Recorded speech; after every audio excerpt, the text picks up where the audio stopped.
इसमें देखना व्यंजन संधि में आपका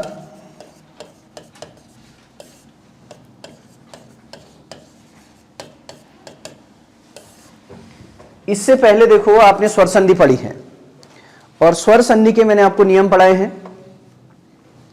कि जब स्वरों का योग स्वरों से करवाते हो तो तब आपकी क्या होती है, स्वर संधि होती है। मतलब जब पहले पद का अंतिम वर्ण आपका क्या होगा, स्वर होगा, और दूसरे पद का पहला वर्ण आपका क्या होगा, स्वर होगा।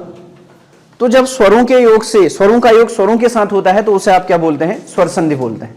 अब आपने व्यंजन संधि पढ़नी है, तो व्यंजन संधि स्टार्टिंग में मैंने आपको बोली थी कि व्यंजन संधि के लिए या तो पहले पद का अंतिम वर्ण व्यंजन हो और दूसरे पद का पहला वर्ण स्वर हो, तब भी उनके योग से आपका व्यंजन संधि होती है। पहले पद का अंतिम वर्ण आपका स्वर हो, दूसरे पद का पहला वर्ण आपका व्यंजन हो, तब भी आपकी व्यंजन संधि होती है। पहले पद का अंतिम वर्ण व्यंजन हो और दूसरे पद का पहला वर्ण व्यंजन हो, तब भी आपकी क्या होती है, व्यंजन संधि होती है। तो जैसे स्वर संधि के आपने प्रकार पढ़े थे कि स्वर संधि के 5 प्रकार होते हैं, तो आप व्यंजन संधि के प्रकार कितने होते हैं ये नहीं बोल सकते हैं। व्यंजन संधि के नियम हैं और इन्हीं नियम के हिसाब से आपने पूरी व्यंजन संधि को सॉल्व करना है। अब ये कौन कौन से नियम हैं इन्हीं को आपने देखना है। लेकिन उससे पहले देखो मैं आपको बता दूं कि जब पहले पद का जो पहला पद होगा उसका जो अंतिम वर्ण होगा व्यंजन होगा, और उसका योग दूसरे पद के पहले वर्ण किसी स्वर के साथ होगा, तो वहां पर आपकी क्या होती है, व्यंजन संधि। या फिर पहले पद का अंतिम वर्ण क्या हो, स्वर, और उसका योग दूसरे पद के पहले वर्ण किसके साथ हो, व्यंजन के साथ हो, तो वहां पर भी आपकी क्या होती है, व्यंजन संधि। जब आपका पहले पद का अंतिम वर्ण आपका क्या होता है, व्यंजन, और दूसरे पद का पहला वर्ण क्या होता है, व्यंजन, तो यहां पर भी आपकी क्या होती है, व्यंजन संधि होती है। तो व्यंजन संधि के लिए या तो दोनों ही पद, पहले पद का अंतिम वर्ण और दूसरे पद का पहला वर्ण क्या होना चाहिए, व्यंजन होना चाहिए, या फिर दोनों में से कोई एक, या तो पहले पद का अंतिम वर्ण या दूसरे पद का पहला वर्ण क्या होना चाहिए, व्यंजन होना चाहिए। उसे हम क्या बोलते हैं, व्यंजन संधि बोलते हैं। अब इस व्यंजन संधि को कैसे आपने समझना है, देखो इससे पहले इसके 2-3 पारिभाषिक शब्द हैं, इनको आपने क्लियर करना है। और वो पारिभाषिक शब्द कौन से हैं, उनमें से एक शब्द है आपका आदेश। ठीक है, स्वर संधि में भी मैं आपका बोल रहा था आदेश। अब आदेश का मतलब क्या है इसको समझना। आदेश का मतलब होता है किसी वर्ण के स्थान पर नए वर्ण का आ जाना क्या कहलाता है, आदेश कहलाता है। किसी वर्ण के स्थान पर नए वर्ण का आ जाना क्या कहलाता है, आदेश कहलाता है। ठीक है, उसके बाद एक शब्द है आपका आगम। अभी जब उदाहरण चलेंगे तो मैं आपको बोलूंगा कि आदेश क्या है, आगम क्या है। आगम का मतलब क्या होता है, दो वर्णों के बीच में एक नए वर्ण का आ जाना क्या कहलाता है, आगम कहलाता है। आदेश तो क्या है, किसी वर्ण के जगह पे नए वर्ण का आना, उस वर्ण के स्थान पर नया वर्ण आ जाएगा, वो आदेश है, रिप्लेस हो जाएगा वहां पे। आगम का मतलब दो वर्णों के बीच में नया वर्ण अलग से आ जाएगा, उसको हम क्या बोलते हैं, आगम बोलते हैं। समझ रहे हैं। अब देखो आगम कैसे, जैसे एक शब्द है संस्कृत, एक शब्द है आपका देखो संस्कृत। इस संस्कृत शब्द का विग्रह कैसे करना है इसको जरा सुनना। इसका जो विग्रह होता है वो होता है समयोगकृत। समयोगकृत। अब देखो नियम क्या है, यदि सम उपसर्ग के बाद कृ धातु से बना हुआ कोई शब्द आए, यदि सम उपसर्ग के बाद कृ धातु से बना हुआ कोई शब्द आए, तो उस केस में ये जो स्वर रहित म है, इस स्वर रहित म के स्थान पर क्या आ जाता है, अनुस्वार आ जाता है। अनुस्वार का चिन्ह आपको पता होगा। और दूसरा, इन दोनों के बीच में ये जो स्वर रहित म है और ये कृ धातु से बना हुआ जो भी शब्द होगा, इनके बीच में दंत स्व का क्या हो जाता है, आगम हो जाता है। समझ रहे हैं। आगम का मतलब मैं आपको समझा रहा हूं, बाकी इसके अभी नियम चलेंगे, अभी तो शुरुआत हुई है बस। अभी मैं पारिभाषिक शब्दों को क्लियर कर रहा हूं, जिसमें से एक पारिभाषिक शब्द है आपका आदेश। आदेश का मतलब मैंने आपको बोला कि किसी वर्ण के स्थान पर नए वर्ण का आ जाना क्या कहलाता है, आदेश कहलाता है। और दो वर्णों के बीच में नए वर्ण का आना क्या कहलाता है? आगम कहलाता है। तो यहां पे आगम हो रहा है। देखो, एक तो क्या हो रहा है यहां पे, इस स्वर रहित म के स्थान पर अनुस्वार आ रहा है, ये तो आदेश हो गया कि उसके जगह पे दूसरा आ गया। और दूसरा, इस स्वर रहित म और कृ धातु से बना हुआ जो भी शब्द होगा उसके बीच में दंत स का क्या हो जाता है? आगम हो जाता है। कैसे? अब सुनना, इस सम में से आप लिखेंगे स, और इस स्वर रहित म की जगह क्या आ जाएगा? अनुस्वार। तो यहां पे अनुस्वार लग जाएगा, और इनके बीच में किसका आगम हो जाएगा? दंत स का, और बाद में ये कृत, तो संस्कृत ऐसे लिखते हैं। समझ पा रहे हैं आगम का मतलब? आगम का मतलब है कि दो वर्णों के बीच में नए वर्ण का आ जाना क्या कहलाता है? आगम कहलाता है। आदेश का मतलब किसी वर्ण के स्थान पर नए वर्ण को लिख देना क्या कहलाता है? आदेश कहलाता है। उसके बाद देखो लोभ। अब लोभ क्या है इसको समझना। देखो, लोभ का मतलब होता है गायब हो जाना। लोभ का मतलब होता है गायब हो जाना। अब कैसे? जैसे एक शब्द है युवावस्था, जैसे एक शब्द है युवावस्था, अगर आपने इस शब्द का विग्रह करना है, संधि विच्छेद अगर इसका करना है, तो इसका जो संधि विच्छेद होता है वो होता है युवान योग अवस्था। ठीक है, अभी बाद में हम पढ़ेंगे इसके नियमों को। युवान योग अवस्था, या फिर कहीं किताबों में युवन योग अवस्था दिखेगा आपको, युवन योग अवस्था। अब ध्यान सुनना, इसमें क्या है? यदि पहले पद का अंतिम वर्ण क्या हो? स्वर रहित न हो। यदि पहले पद का अंतिम वर्ण स्वर रहित न हो और उसका योग आगे किसी भी वर्ण के साथ अगर होता है, तो वहां पे इस स्वर रहित न का क्या हो जाता है? लोप हो जाता है। इस स्वर रहित न का क्या हो जाता है? लोप। तो अब जब स्वर रहित न का लोप हो जाएगा तो ये बचा युवा, ये बचा अवस्था। तो युवा अवस्था थोड़ी शब्द बनता है।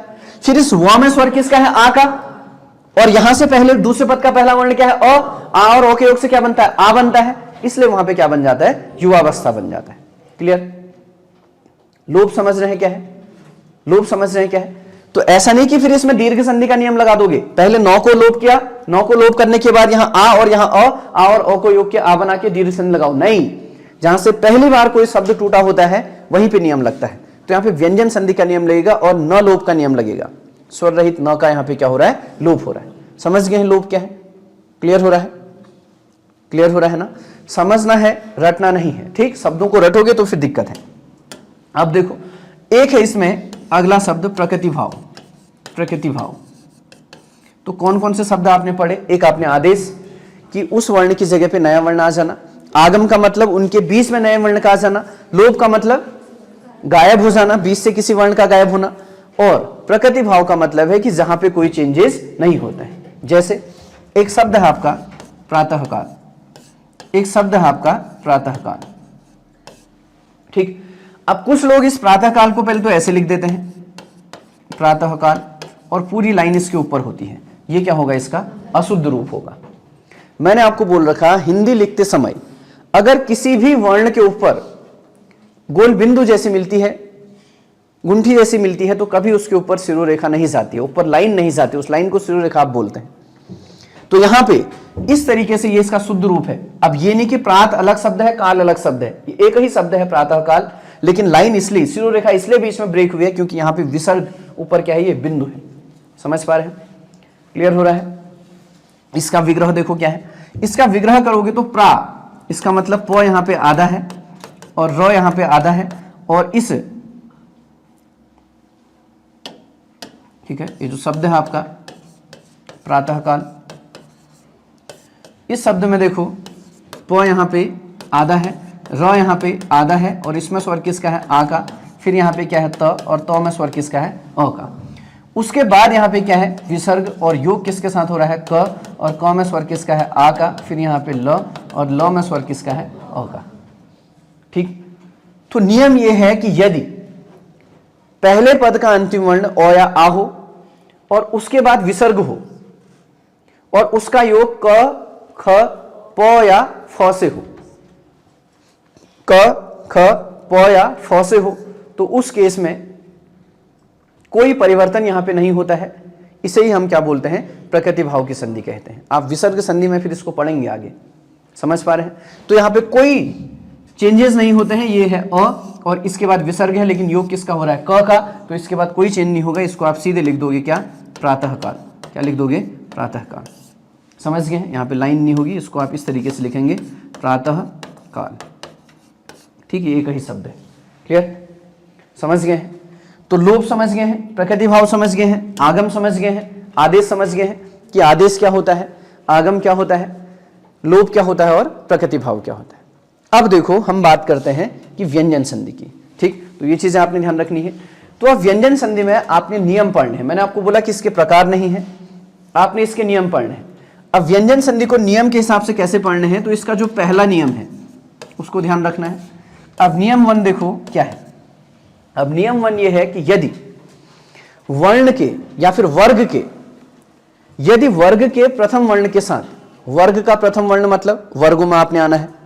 अब किस वर्ग के प्रथम की बात कर रहा हूं मैं, आपको पता है कि वर्णमाला को आपने वर्ग के हिसाब से, कितने वर्ग होते हैं? 5। एक होता है आपका क वर्ग, एक होता है आपका च वर्ग, एक होता है आपका त वर्ग, एक होता है आपका त वर्ग और एक होता है आपका प वर्ग।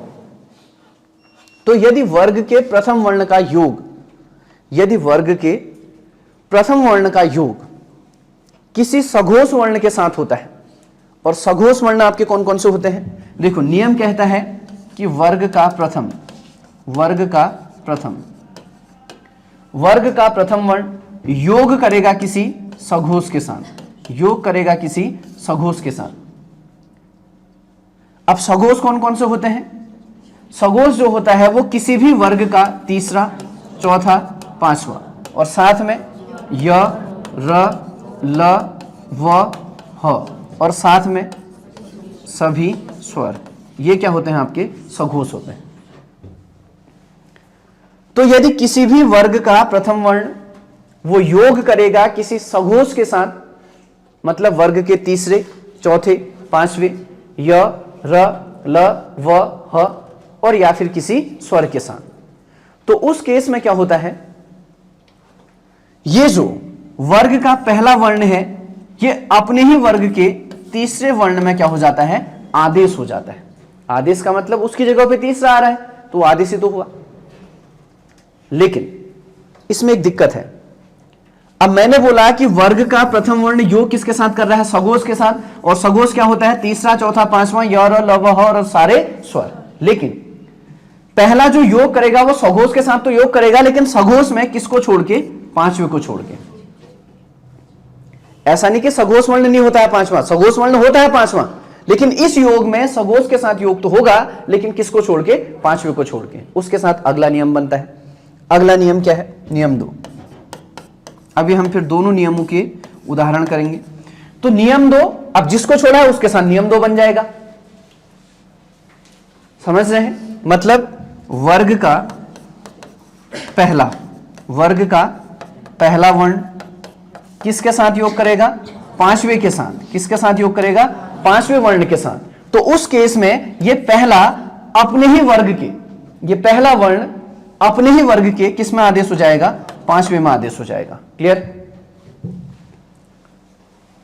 यदि वर्ग का पहला वर्ण योग करेगा किसी भी वर्ग के पांचवे वर्ण के साथ, क्योंकि सघोष में हमने योग तो करवाया था सघोष में, लेकिन कौन छोड़ा था? पांचवा छोड़ा था। किसी भी वर्ग के पांचवे के साथ अगर योग करेगा तो उस केस में ये जो वर्ग का पहला वर्ण है ये अपने ही वर्ग के किस में आदेश हो जाएगा? पांचवे में। क्लियर हो गया? क्लियर हो गया है? समझ गए हैं इतना? तो इन्हीं 2 नियमों से उदाहरण आपने करने हैं। तो मैंने आपको व्यंजन संधि बोला। व्यंजन संधि क्या होता है? जब व्यंजन का योग किसी स्वर के साथ हो, या किसी स्वर का योग व्यंजन के साथ हो, या व्यंजन का योग व्यंजन के साथ हो, तो उसे आप क्या बोलते हैं? व्यंजन संधि बोलते हैं। और इस व्यंजन संधि के कोई प्रकार नहीं है, इस व्यंजन संधि के नियम है। और इनको समझने से पहले मैंने आपको बोला कि कुछ बहुत पारिभाषिक शब्द आपको ध्यान रखने हैं। एक तो आदेश, एक आपका आगम, एक आपका लोभ और एक आपका प्रकृति भाव। और इन्हीं के माध्यम से कुछ बहुत उदाहरण मैंने आपको समझाए। अब आपने इसके नियम की बात करनी है व्यंजन संधि के। और व्यंजन संधि का पहला नियम था कि यदि वर्ग का पहला, अब मैं शॉर्ट में लिखूंगा कि वर्ग का पहला वर्ण, यदि वर्ग का पहला वर्ण योग करता है किसी सघोष वर्ण के साथ, किसी सघोष के साथ, लेकिन पांचवा छोड़कर,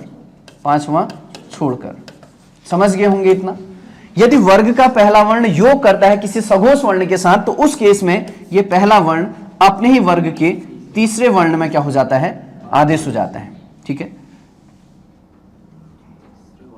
यहां लिख देते हैं तीसरा वर्ण, तीसरे वर्ण में आदेश, तीसरे वर्ण में आदेश। ठीक, वैसे समझना है, इतना समझ गए हैं। तो इसी से रिलेटेड अब नियम सॉल्व करते हैं। ठीक, अब देखो कैसे। नियम 1 था कि यदि वर्ग का पहला वर्ण योग करता है किसी सघोष के साथ, लेकिन पांचवें को छोड़ के, तो उस केस में वर्ग का जो पहला वर्ण होता है ये अपने ही वर्ग के तीसरे में क्या हो जाता है, आदेश हो जाता है। समझ पा रहे हैं। अब देखो इससे रिलेटेड उदाहरण करते हैं, जिसमें पहला शब्द है आपका, एक शब्द मैं लिखा रहा हूं सदाचार। ठीक, अब समझना, ये जो शब्द है सदाचार शब्द, अब देखो आपने सारी पुरानी पढ़ी हुई चीजों को भी ध्यान रखना है कि यार स्वर संधि का तो नहीं होगा। आपने आगे वाली चीजों को भी ध्यान रखना है कि आगे विसर्ग संधि भी आपने पढ़नी है।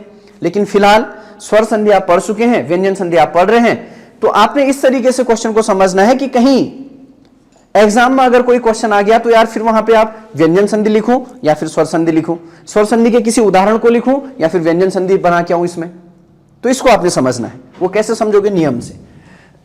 अब देखो, अगर किसी के दिमाग में आ रहा होगा कि यार स्वर संधि पढ़ी है और स्वर संधि में हमने क्या पढ़ा है, दीर्घ संधि पढ़ी है, और दीर्घ संधि की पहचान होती है आ की मात्रा, तो बना के देख लेना आ की मात्रा। यहां पे जब यहां पे आ की मात्रा बना के देखोगे तो सबसे पहली चीज तो यह है कि यहां पे कहां से तोड़ोगे इसको। अगर तुम दो से इसको तोड़ना चाहो, अगर तुम इसको दो से तोड़ना चाहो तो यहां पे क्या होगा, द में स्वर किसका है, आ का, द में स्वर किसका है, आ का। समझ पा रहे हैं। तो अगर तुम पूरा सदा को लिखो तो सदा योग, अब यहां पे क्या लिख दोगे, अपने आप थोड़ी कहीं से अचार बन के आ जाएगा। समझ रहे हैं भाई। अगर दीर्घ संधि बनानी है तो दीर्घ संधि में पहले पद का अंतिम वर्ण ओ या आ होना चाहिए, दूसरे पद का पहला वर्ण ओ या आ होना चाहिए, तभी तो आ बनेगा। चलो यहां से तुमने आ बना लिया, सदा बना लिया, यहां से तुमने क्या बना लिया, सदा बना लिया, मतलब सद और अंतिम वर्ण क्या होगा, आ। तो यहां से चार, चार थोड़ी कुछ होता है, समझ रहे हैं। और चार होगा भी तो दूसरे पद का पहला वर्ण तो व्यंजन हो जाएगा। तो स्वर संधि में कहां व्यंजन आता है, समझ पा रहे हैं। अगर किसी को चौ में दिख रहा है दीर्घ संधि का नियम कि आ की मात्रा है, तो फिर भी कोई शब्द यहां पे बनेगा नहीं। तो अब है क्या, जब यहां पे नहीं बना तो अब आपने कहां आना है, देखो नियम के हिसाब से चलना है। और नियम में तुम्हें देखो विकार रूप में पहले पद को किस में आदेश किया गया है, तीसरे में आदेश किया गया है। मतलब किसी भी वर्ग का तीसरा तुम्हें दिख रहा होगा, और किस वर्ग का तीसरा तुम्हें दिख रहा है, त वर्ग का। और त वर्ग का तीसरा क्या होता है, त, थ, द। तो मतलब शब्द आपको दो मिलेगा, लेकिन द आया कैसे होगा, आदेश होके, किसकी जगह, पहले की जगह। तो अब सुनो फिर, ये द किसकी जगह आया होगा। अब मुझे बताओ, ये द के साथ तो यहां आ की मात्रा भी है, तो आ की मात्रा इसने दूसरे पद के पहले वर्ण से ली होगी या पहले से इसमें होगी, दूसरे पद के पहले से ली होगी। क्यों, क्योंकि व्यंजन अगर आदेश हुआ है तो वो स्वर रहित होता है। व्यंजन अगर आदेश हुआ है तो वो स्वर रहित होता है। स्वर रहित होगा तो इसका मतलब इससे पहले योग जिसके साथ हो रहा होगा वो भी स्वर रहित होगा। तो दो आया है, दो किसकी जगह आया होगा, तो की जगह। तो यहां पे क्या होगा, सद। क्या होगा, सद। योग, दो ने स्वर किसका लिया है, आ का। तो आ कहां से लिया होगा, दूसरे पद के पहले वर्ण से। तो यहां पे क्या होगा, आचार। तो सत योग आचार हो गया।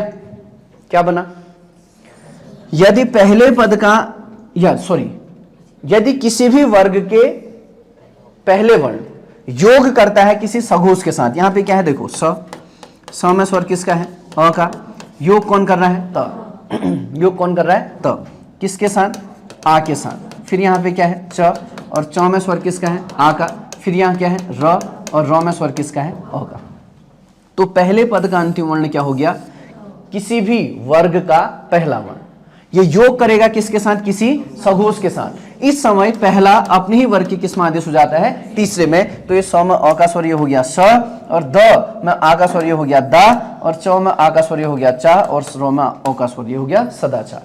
समझ गए हैं, क्लियर हो गया है, इतना समझ रहे हैं। ठीक, तो सदाचार। ठीक, इसके बाद देखो एक शब्द है इसमें वागीश, एक शब्द है वागीश। ठीक, अब इस शब्द का आपने विग्रह करना है। जब इस शब्द का विग्रह करना है तो पहली चीज तो यह है कि तुक्के तक्के लगा के नहीं करना है, ठीक, कि कहीं से आपने तुक्के बना लिए, इस टाइप का कोई शब्द आपने पहले पढ़ा है, तुक्के लगाए, फिर इस टाइप का बनाया, ऐसे नहीं करना है।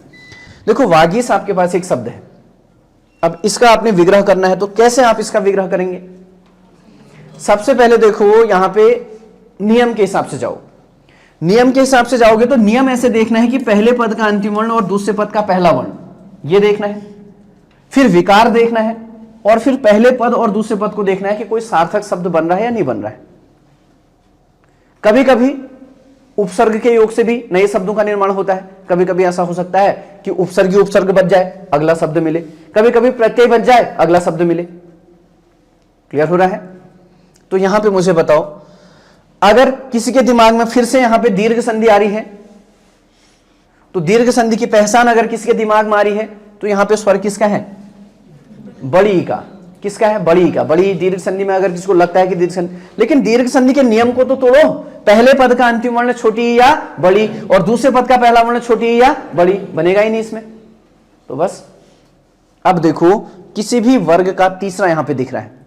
किस वर्ग का तीसरा दिख रहा है? क। क वर्ग का तीसरा क्या दिख रहा है? ग।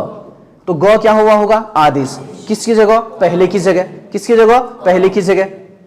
पहले की जगह, वर्ग के पहले वर्ण की जगह, क की जगह। और साथ में इस ग में स्वर किसका देख रहे हो? ई का देख रहे हो, बड़ी ई का देख रहे हो, और बड़ी ई क्या होता है? सगोश होता है। तो इसका मतलब दूसरे पद का पहला वर्ण सगोश भी है और पहले पद का अंतिम वर्ण व्यंजन भी है, तो मतलब व्यंजन संधि है, और व्यंजन संधि का पहला नियम है। तो क्या होगा? क्या होगा? ग में से स्वर हटाओ, ग में से स्वर हटाओ तो ई का स्वर होगा, तो खाली ग में नीचे हलंत होगा।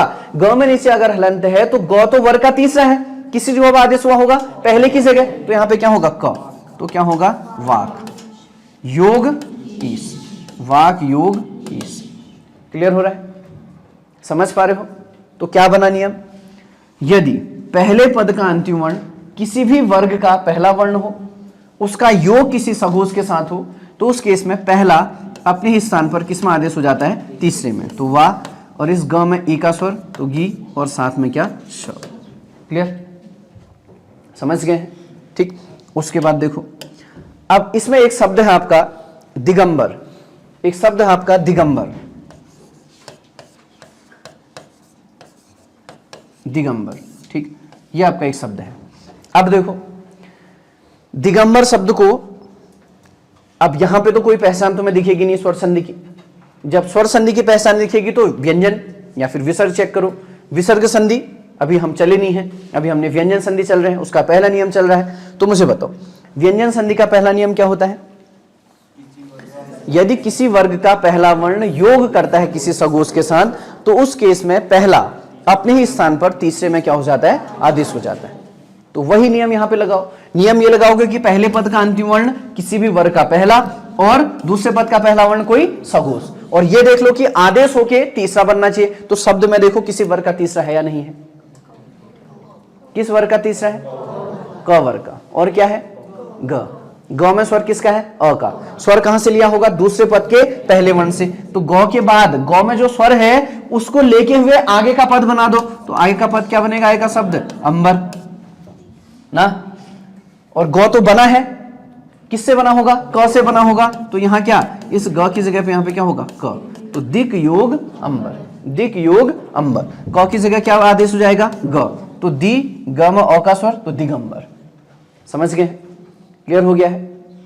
उसके बाद देखो, इसमें एक शब्द है आपका अब्द। दो अच्छे शब्द हैं, एक आपका अब्द और एक आपका अब्ज। ठीक है?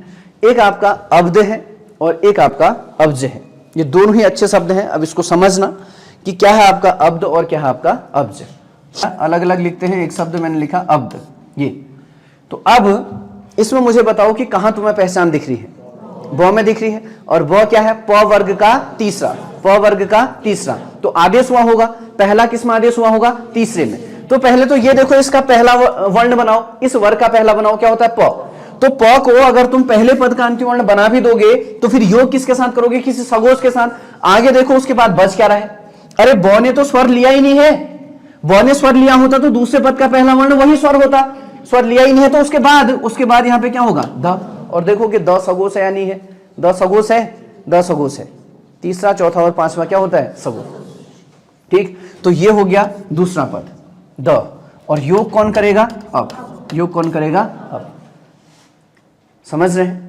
तो पहले पद का अंतिम वर्ण क्या है, किसी वर्ग का पहला, योग किसके साथ कर रहा है, सगोश के साथ, तो पहला किसमें बदल जाता है, अपने ही वर्ग के तीसरे में, तो ब आगे से स्वर नहीं लेगा, तो इसलिए वो क्या रह गया, आधा रह गया, तो ये अ, ये ब और ये साथ में द, अब द। क्लियर हो रहा है। अब इसका मतलब क्या होता है, अप का मतलब होता है जल, अप का मतलब होता है जल, और द का मतलब होता है देने वाला, द का मतलब होता है देने वाला, ठीक है। इसका मतलब जल देने वाला, और जल देने वाला क्या होता है, जलद। इसका मतलब क्या होता है, जल देने वाला जलद, और जल देता कौन है, बादल, कौन देता है, बादल। इसका मतलब बादल एक पर्याय रूप है किसका, जलद का, और जलद एक पर्याय रूप है किसका, अब्द का, और अब्द एक पर्याय रूप किसका होगा, बादल का। समझ पा रहे हैं, क्लियर हो रहा है, समझ पा रहे हैं, ठीक है। उसके बाद इसमें एक शब्द कौन सा था, अगला शब्द अब्ज, एक शब्द था अब्ज, बताओ फिर इसका विग्रह क्या होगा, हाँ अपयोग ज, ठीक है। अप का मतलब अभी मैंने आपको बताया क्या, जल, और जौ का मतलब जन्म लेने वाला, जौ का मतलब जन्म लेने वाला, जन्म लेने वाला मतलब जल में जन्म लेने वाला, और जल में जन्म लेने वाला क्या होता है, जलज, ठीक है। जलज, जलज का मतलब जल में जन्म लेने वाला कौन होता है, कमल, तो कमल का पर्यायवाची क्या होगा, अब्ज। क्लियर, समझ गए। इसके बाद देखो, ये उदाहरण से आपका पहला नियम से, नियम 1 जो था, जब आप वर्ग के पहले वर्ण का योग किससे करवाए थे, किसी सघोष के साथ और पांचवे को छोड़ के, लेकिन अब पांचवा भी तो कराना होगा। तो अब क्या होगा, यदि वर्ग का पहला, यदि वर्ग का पहला वर्ण, यदि वर्ग का पहला वर्ण योग करेगा किसके साथ, पांचवे के साथ, तो उस केस में यही पहला किस में आदेश हो जाता है, अपने ही वर्ग के पांचवे में क्या हो जाता है, आदेश हो जाता है। समझ रहे हैं, ठीक। अब इससे रिलेटेड शब्द देखो, इससे रिलेटेड शब्द कौन से हैं, सपोज दैट एक शब्द मैंने लिखा सन्मार्ग, सन्मार्ग, ठीक, एक शब्द मैंने लिखा सन्मार्ग। अब ध्यान से सुनना, इस सन्मार्ग शब्द का विग्रह आपने कैसे करना है, ठीक, दोबारा लिख देता हूं शब्द को, सन्मार्ग, ठीक। अब देखो यहां पे नियम के हिसाब से चलना है कि पहले पद का अंतिम वर्ण क्या होना चाहिए, किसी भी वर्ग का पहला, और उस पहले की जगह क्या आदेश होना चाहिए, उस पहले की जगह आदेश क्या होना चाहिए, पांचवा आदेश होना चाहिए। तो मतलब आपने कहीं पांचवा देखना पड़ेगा शब्द में, और जहां तुम्हें पांचवा दिखा उसी वर्ग का पहला तुम पहले पद का अंतिम वर्ण बना दोगे। और योग, योग किसके साथ करवाओगे, किसी भी वर्ग का पांचवे के साथ योग होगा, लेकिन किसी भी वर्ग का पांचवा जो होगा वो इसको स्वर नहीं देगा, स्वर नहीं देगा तो इसका मतलब जो आदेश हुआ होगा वो आधा होगा ना। तो क्या आधा दिख रहा है, 9 आधा दिख रहा है, तो 9 किस वर्ग का पांचवा होता है, त वर्ग का, तो इसका मतलब 9 की जगह होगा क्या, त, तो क्या होगा, त। सत योग, और दूसरे पद का पहला वर्ण किसी वर्ग का पांचवा होना चाहिए, तो बस है आपके पास आगे, तो सत योग मार्ग। आया समझ में, आया समझ में, ठीक है। तो इसी का एक शब्द और देखना है। अब देखो जगन माता, ये आपका एक शब्द है। अब देखो जैसे मैंने अभी समझा रखा वैसे ही बताओ,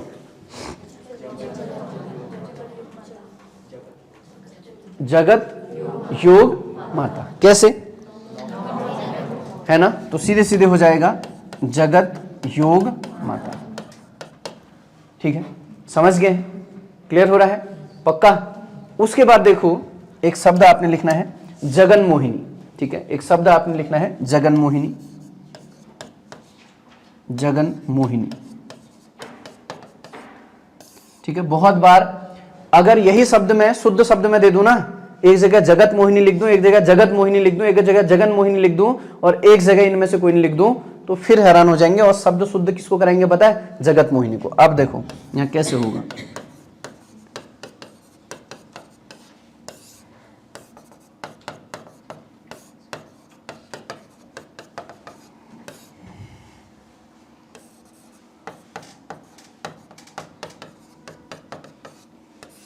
ये ठीक है। अब जगत इसको आधा रख देते हैं लो, ठीक है। तो ऐसे शब्द वो जानबूझ के रखेगा शुद्ध शब्द में, और यहां तो नजर जाएगी नहीं, इसको तो पहले ही गलत कर देंगे सब। जगन मोहिनी नहीं, कहां जाएंगे, या तो जगत मोहिनी में या जगत मोहिनी में, गारंटी हुई यहीं पे जाएंगे सबसे पहले। ठीक, अब देखो जगत मोहिनी उसका विग्रह होता है, शब्द होता है जगन मोहिनी, जगन मोहिनी। ठीक, अब बताओ क्या होगा विग्रह, जगत योग मोहिनी, जगत योग मोहिनी। ठीक है, अंदाज से मत करना, हाँ पहले पद का अंतिम वर्ण, दूसरे पद का पहला वर्ण, सब देख के करना। तो जगत मोहिनी इसका विग्रह है, ये शुद्ध शब्द नहीं है, शब्द क्या है, जगन मोहिनी। ठीक है, उसके बाद एक शब्द है देखो सन्नारी, एक शब्द है सन्नारी, सन्नारी क्या होगा, सतयोग नारी, इसका विग्रह हो जाएगा सतयोग नारी। क्लियर। उसके बाद देखो एक शब्द है वांग्मयी, वांग्मयी, वाक योग मई, क्यों, क का ही क्या है पांचवा, और पांचवा अंग पूरा नहीं है, आधा है, क्योंकि उसको आगे से स्वर नहीं मिलेगा। आगे से स्वर इसलिए नहीं मिलेगा क्योंकि आगे क्या होगा, दूसरे पद का पहला वर्ण कोई व्यंजन पूरा होगा। समझ पा रहे हैं। ठीक, तो ये था आपका व्यंजन संधि के स्टार्टिंग के 2 नियम। कोशिश करना कि इससे रिलेटेड सारे शब्दों को कर लो आप। ठीक है, इस टाइप के शब्द ढूंढ लेना। आपको मैं यकीन दिलाता हूं दोबारा आपने संधि ऐसे पढ़ने की जरूरत नहीं पड़ेगी।